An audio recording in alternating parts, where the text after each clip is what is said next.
రష్యాకైతే పూర్తి హ్యాపీగా ఉంది. ఎందుకయ్యా అంటే రష్యా ఉక్రెయిన్ యుద్ధం పీక్ స్టేజ్కి వెళ్ళింది.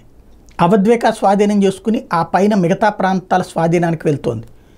నాటో దేశాలన్నీ కలిసి యుద్ధంలో పార్టిసిపేట్ చేయడానికి అక్కడికి సైన్యాల్ని తీసుకురావడం, అదేమంటే ట్రైనింగ్ అని చెప్పటం, మరోవైపు రెడీ టు వార్ సిగ్నల్స్ కూడా ఇవ్వటం. ఫ్రాన్స్ లాంటి అయితే యుద్ధమే చేద్దామని చెప్తుండో, దాంతో నాటో యుద్ధం సిద్ధమైపోతుందని రష్యా భయపడింది. ఈలోపు ఇజ్రాయెల్ వార్ ఎప్పుడైతే ప్రారంభమైంది, ఇజ్రాయెల్ మీద ఇరాన్ వార్ ఎప్పుడైతే ప్రారంభమైపోయిందో అందరి అటెన్షన్ అటువైపుకి వెళ్ళిపోయింది.